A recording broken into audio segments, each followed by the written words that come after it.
अशिक्षित को शिक्षा दो, अज्ञानी को ज्ञान। अशिक्षित को शिक्षा दो, अज्ञानी से ज्ञान, क्योंकि शिक्षा से ही बन सकता है भारत देश महान, भारत देश महान। नमस्कार आदरणीय निर्णायक मंडल, अध्यक्ष महोदय एवं मेरे प्रिय साथियों। आज के मेरे इस भाषण का विषय है नई शिक्षा नीति। जी हाँ, मैं नई शिक्षा नीति से पढ़ रही हूँ। आखिर क्या है ये नई शिक्षा नीति? इसे जानने से पहले हमें यह समझना होगा कि आखिर शिक्षा नीति क्या है। शिक्षा क्या है?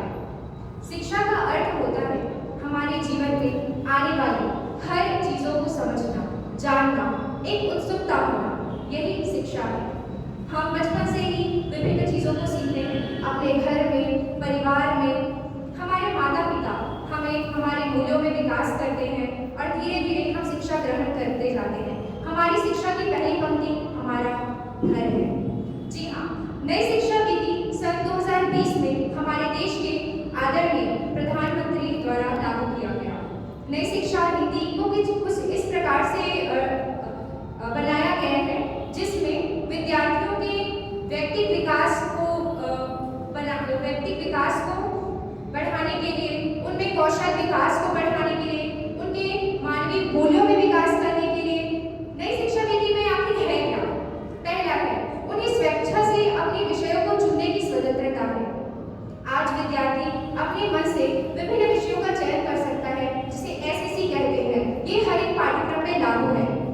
जी हाँ, विद्यार्थियों को इतनी स्वतंत्रता है कि वे अपने विषय के साथ साथ और अतिरिक्त विषय को चुन सकते हैं। आईआईटी का बच्चा हो या फिर वो एम्स का बच्चा हो, वो सभी एक ऐसे विषय को चुन सकते हैं जिनको पढ़ने में उनकी रुचि है।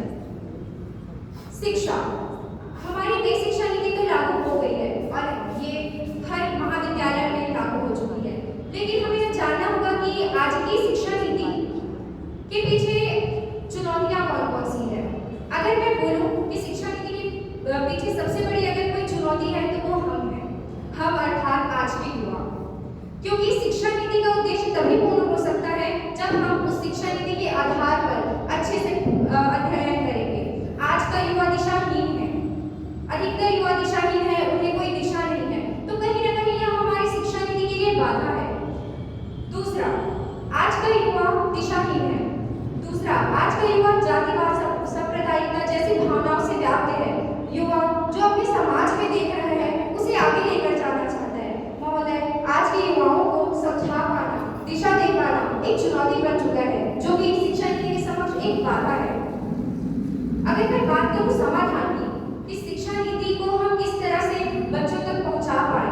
यहाँ पे शिक्षा का अर्थ ये नहीं है कि हम पुस्तकों से ज्ञान अर्जित कर रहे हैं या फिर हमारे प्रोफेसर जो हमें पढ़ा रहे हैं उसका अध्ययन कर रहे हैं। यहाँ पे शिक्षा का अर्थ है कि मानवीय मूल्यों में विकास करना। अगर एक विद्यार्थी पढ़ रहा है तो उसका शिक्षा ग्रहण करने का उद्देश्य केवल अर्थ केंद्रित नहीं होना चाहिए। उसके शिक्षा ग्रहण करने का उद्देश्य होना चाहिए इस राष्ट्र का विकास करना, राष्ट्र निर्माण में अपनी सहभागिता देना और राष्ट्रीय चरित्र का निर्माण करना। इसके साथ साथ राष्ट्रीय हित को पूर्ण करना भी आज के युवा की जिम्मेदारी है और यही हमारी शिक्षा नीति का ध्येय है।